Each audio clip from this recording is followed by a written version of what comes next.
Treatment है वो थोड़ा सा अलग करते हैं। जब कोई भी किसी भी पार्टनर का बिजनेस में एडमिशन होता है तो वो एक तो कैपिटल का अमाउंट लेकर आता है और एक वो गुडविल का अमाउंट लेकर आता है।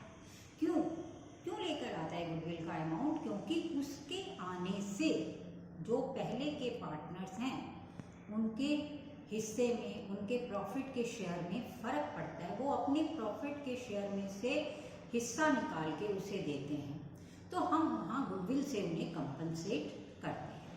तो जब नया आने वाला पार्टनर गुडविल के पैसे लेकर आता है बेटा, तो हम एंट्री करते हैं cash account debit to premium for goodwill account.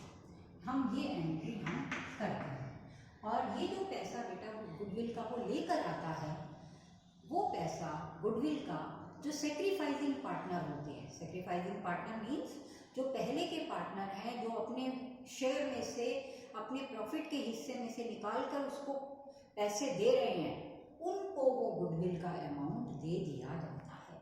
तो दूसरी एंट्री हम करते हैं premium for goodwill account debit to sacrificing partners capital account. यानी जो सेक्रीफाइस कर रहा है उनको ही जितना हिस्सा वो सेक्रीफाइस कर रहा है उतने हिस्सा ही उनको दिया जाता है, जितना हिस्सा वो सेक्रीफाइस करें। अगर 1% कोई नहीं सेक्रीफाइस कर रहा, वो उतना ही हिस्सा ले रहा जितना पहले ले रहा था, तो उसको नहीं दिए जाएंगे ये गुडविल के पैसे। ये सिर्फ उन्हीं को दिए जाएंगे जो सेक्रीफाइस कर रहे हैं। दूसरा केस है बेटा, कई बार क्या होता है कि पार्टनर, आने वाला पार्टनर जो होता है, गुडविल के लिए पैसा नहीं लाता और वो कहता है कि मैं कोई चीज़ ले आता हूँ, कोई भी चीज़, उसके पास जो भी चीज़ हो, एसेट हो, मशीनरी हो, कोई भी चीज़, वो कहता है कि मैं ये लेकर आऊँगा, मैं पैसा नहीं लाऊंगा। तब भी बेटा आपकी एंट्री बनती है, अगर वो एसेट ला रहा है तो asset account debit to premium for goodwill account और premium for goodwill account debit to sacrificing partners capital account. यानी ये वाली जो एंट्री है बेटा, यानी ये जो सेकंड एंट्री है, ये हमने ज़रूर करनी है। यानी वो जो भी पैसा गुडविल के लिए लेकर आ रहा है वो हमने सेक्रीफाइसिंग पार्टनर्स के कैपिटल अकाउंट में ज़रूर क्रेडिट करना है। तीसरी बात हो जाती है बेटा, तीसरा केस इसमें ये हो जाता है कि कभी कभी पार्टनर, आने वाला पार्टनर कहता है कि मैं कुछ पैसे ले आऊँगा, मतलब मेरी गुडविल का अमाउंट मान लो उसका 50,000 है और वो कहता है कि मैं तो सिर्फ 20,000 ही दे पाऊँगा। अगर गुडविल का अमाउंट, उसका शेयर 50,000 का बनता है लाने का और वो कहता है मैं 20 ही ला पाऊँगा, तो बेटा तब उस केस में हम क्या करते हैं, हमारी एंट्री होती है कैश अकाउंट डेबिट। जैसे मान लो 50,000 है तो वो 20,000 रुपये कैश ले आया और बाकी जो 30,000 रुपये हैं वो बेटा हम उसके कैपिटल अकाउंट से निकाल लेंगे। यानी गुडविल के पैसे ज़रूर लिए जाएंगे, वो हम उसके कैपिटल अकाउंट को डेबिट करके हम निकाल लेंगे। अगर हमारे वो गुडविल के पैसे लेकर आएगा बेटा, तो वो पैसे, नेक्स्ट एंट्री क्या होगी, यही वाली, कि वो चीज़ उनमें बट जाएगी। यानी अगली एंट्री आप यही वाली करेंगे, premium for goodwill account debit to sacrificing partners capital account. अब इस केस में तो उसने कहा कि चलो मैं कुछ पैसे ले आता हूँ। अभी हो सकता है वो कहे कि मेरे पास पैसे हैं ही नहीं और मैं नहीं ला सकता, मैं पैसे मेरे पास नहीं है, मैं गुडविल का अमाउंट नहीं ला सकता। अगर वो ये कहता है तो भी बेटा तो हम एंट्री करेंगे न्यू पार्टनर्स कैपिटल, हम उसकी कैपिटल अकाउंट से पैसा निकालेंगे। New partners capital account debit to premium for goodwill account और next entry premium for goodwill account debit to sacrificing partners capital account. यानी उससे हमने गुडविल का पैसा लेना ही लेना है, हम उससे गुडविल का अमाउंट लेंगे ही लेंगे, चाहे हमें उसके कैपिटल अकाउंट से लेना पड़े, और उस गुडविल के पैसे को सेक्रीफाइसिंग पार्टनर्स के कैपिटल अकाउंट में क्रेडिट कर दिया जाएगा। इसके बाद बेटा ये भी हो सकता है कि किसी बिजनेस में वो पैसा ले आए, गुडविल का पैसा ले आए, हमने उनके पार्टनर्स के कैपिटल अकाउंट में क्रेडिट कर दिया।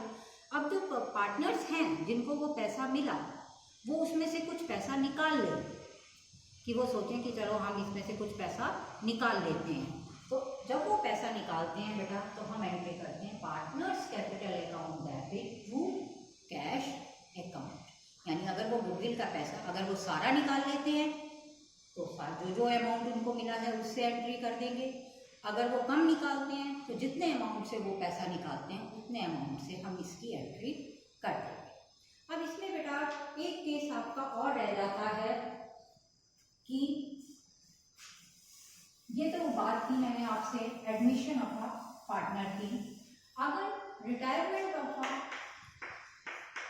रिटायरमेंट या डेथ ऑफ अ पार्टनर है, इन दोनों केसेस में हम क्या करते हैं? रिटायरमेंट मीन्स एक व्यक्ति बिजनेस छोड़ के जा रहा है, डेथ मीन्स किसी की डेथ हो गई, तो उन लोगों को भी जो जा रहे हैं बिजनेस छोड़ के जा रहे हैं उनको भी उनकी गुडविल का हिस्सा दिया जाएगा। उनकी गुडविल जो है उनको दी जाएगी, जो भी उनका गुडविल का शेयर बनता है वो उनको दिया जाएगा। तो उनको कैसे दिया जाएगा बेटा?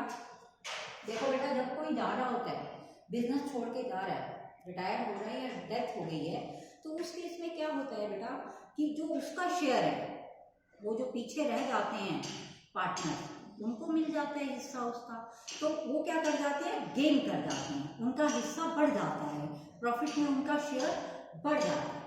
तो ऐसे में रिटायरमेंट के टाइम हम एंट्री करते हैं gaining partners capital account debit.